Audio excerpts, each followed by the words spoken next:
And now for a closer look at the IMF's growth outlook, we're joined by our global economics analyst, Saruhan Hatipoglu. Thanks for being with us. Hi, Rachelle. So, Saruhan, let's start with the positive. What were some of the bright spots in the IMF's outlook? Well, I think everything was, the sun was shining when the report came in. Look, 75% of the world economy is on an upswing.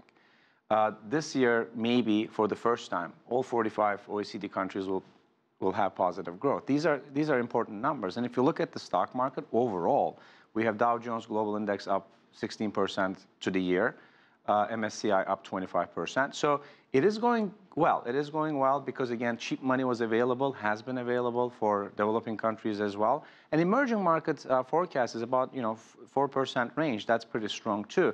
But look what the IMF is saying. This is the time to actually prepare for the next crisis. We're doing well. Let's get ready. Let's do some structural reform. Now, we know that the IMF upgraded its growth rates for China on the assumption that it will continue its expansionary policies. How safe is that assumption? Well, it really depends on the definition of the word safe here. Because if China is doing the old ways of getting to growth, which is expansionary monetary policy, expansionary fiscal policy with the state-owned corporations, then that's not good news. I don't want to see a growth rate of over 7% in China this year and in 2008. There is, however, controlled slowdown. Look, they reduced their required reserve ratio by 50 basis points a couple of days ago. And people were up in arms here. They were saying, look, that's monetary expansion. It is not, because if you read what they're doing, they're actually giving more of this opportunity to banks that are lending to SMEs, not state corporations anymore. So they're doing the right thing. Hopefully, they'll be able to slow down growth, but avoid hard landing. And it looks good now. Now, being that the IMF is so positive, what would you say are the real economic drivers behind this improving global picture?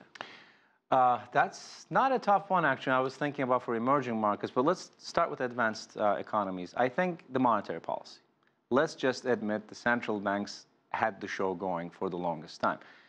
Cheap money available.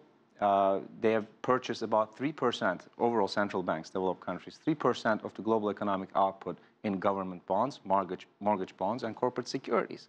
This is huge. So that's provided a lot of income to a lot of people in the United States. However, this is the type of growth where rich is getting richer, but the income division or equality is becoming a problem. And that's what brought President Trump to the presidency in this country. We're seeing the same thing in emerging markets. We're seeing growth after growth in BRICS, in other emerging markets. But if you look at the picture, Rachelle, intra-growth, there is also a division of inequality, or income inequality is increasing. And that's, again, what IMF is trying to do. Let's stop that before it gets out of hand. We certainly have seen that theme globally of this issue of people feeling left out of some of the economic gains that we saw. Now, we know that we are about 10 years now since the onset of the global financial crisis. And now the IMF is warning that the global recovery may not last. What would you say are the real trouble spots that are giving them pause?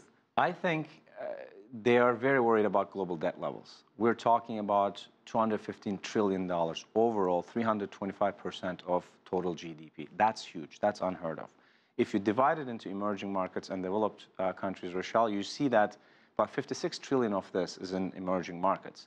So that one might say, well, that's not that much. That is correct. But the growth rate of this debt in emerging markets has been substantial as compared to the developed markets. And majority of that is in the hands of non-financial corporations. And that is bad news, especially if the US dollar strengthens. Similar things we can say for developed markets. Now things are changing. Central banks are moving away from this. Fiscal policy needs to come in. And fiscal policy does not mean, I'm going to give you the biggest tax break you ever see kind of statement and approach by what we see with President Trump. It has to be responsible, targeted fiscal policy.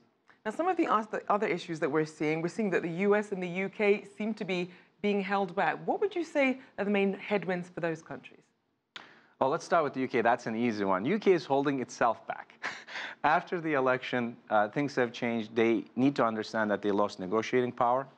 The consumer confidence is down in the UK. People are not spending as much because of the uncertainty. They need to sit down with the EU and find a solution to the mess that they have created.